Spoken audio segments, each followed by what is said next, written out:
saudara, saya hari-hari ini sedang membedah satu tema khotbah di mana saya itu ingat sebuah ayat di kitab Amsal. Sebagaimana engkau berpikir dalam hatimu, demikianlah engkau. Apa yang kita pikirkan, demikianlah engkau, kata Alkitab. Saya ingat satu cerita, satu pengalaman.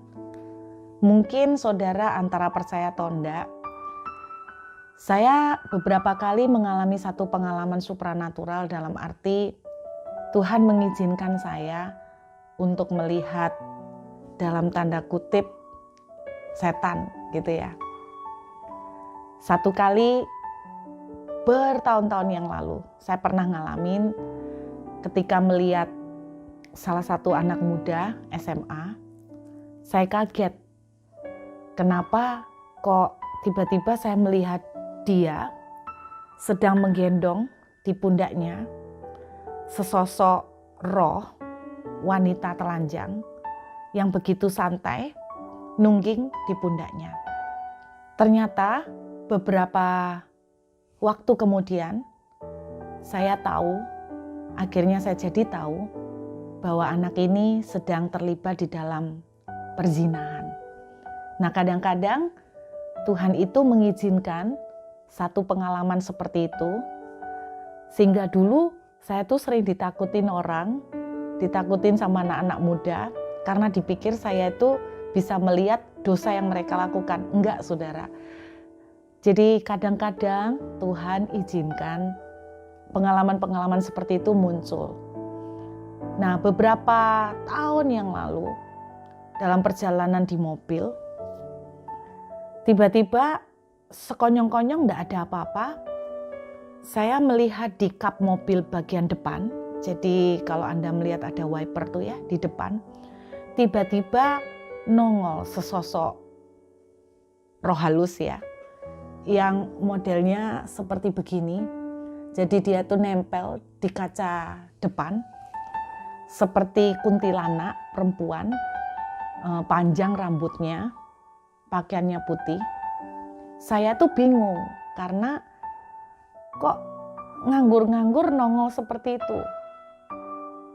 Terus saya tuh ngomong sama suami saya tuh cerita, kok aku tiba-tiba melihat ini ya kok. Wah, ini jangan-jangan aku halusinasi. Jangan-jangan aku banyak bayang-bayangin atau gimana, kok tiba-tiba muncul gitu aja. Sekelebat nggak pakai beberapa lama, cuman sekian detik. Saya ceritakan gambaran makhluk halus yang saya lihat itu detail. Suami saya kagetnya minta ampun. Kenapa? Dia bilang begini, loh Non, aku itu barusan tiba-tiba itu kepikir satu film setan. Tiba-tiba aku tuh bayangkan setannya itu seperti yang kamu ceritakan. Lah kok kamu bisa lihat itu di depan kaca? Itu persis ketika aku tuh bayangkan, Non. Saya yang lebih syok lagi, saudara. Karena saya baru tahu ternyata suami saya bayangkan tentang setan. Lah kok di kaca depan nongol setan? Nah, saudara boleh percaya ini atau enggak, saya cuma mikir dari pengalaman ini, saya jadi mikir, kalau kita itu membayangkan yang negatif, jangan-jangan yang ada di depan kita itu munculnya negatif semua. Saya jadi ingat juga ayat lain yang mengatakan begini, pikirkan yang di atas, pikirkan yang mulia, pikirkan yang benar, pikirkan yang indah. Karena kitab Amsal bilang, sebagaimana orang berpikir, demikianlah akan terjadi dia seperti itu. As a man think, so he is. Sebagaimana orang berpikir, demikianlah ia. Saya jadi berpikir dan mulai mikir dari kejadian itu, kita harus berhati-hati dengan apa yang kita pikirkan.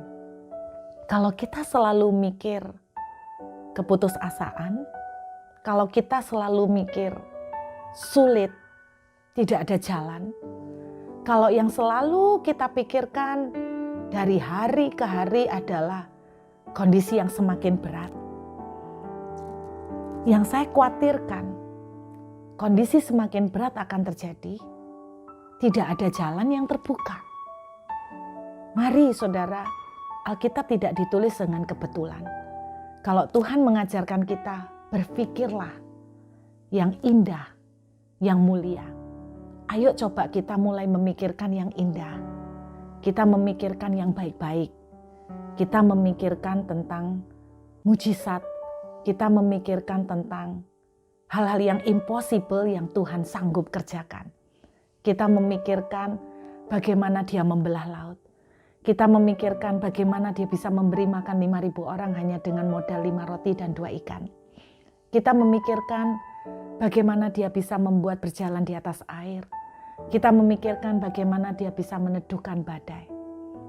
Dan ketika kita selalu membiasakan berpikir yang indah dan mulia, yang saya bayangkan dengan kejadian itu, maka kalau kita membayangkan Tuhan membuka jalan, maka yang akan terjadi di depan, Tuhan membuka jalan. Saya berharap pengalaman sederhana ini boleh menjadi satu bahan perenungan. Dan saya berdoa kita semua, mari di tengah segala keadaan seperti ini yang secara manusia tidak mudah, yuk kita latih terus-menerus untuk menaklukkan pikiran kita kepada firman, untuk menaklukkan pikiran kita kepada hal-hal yang positif, untuk menaklukkan pikiran kita kepada hal-hal yang keajaiban Tuhan, hal-hal kebesaran Tuhan. Kalau kita selalu membayangkan kebesaran Tuhan, yang saya bayangkan yang akan muncul di depan kita adalah kebesaran Tuhan. Kalau kita membayangkan tentang kehebatan Tuhan, maka yang tiba-tiba muncul di depan saudara dan saya adalah kehebatan Tuhan. Apa yang saudara mau munculkan? Pikirkan itu. Amin.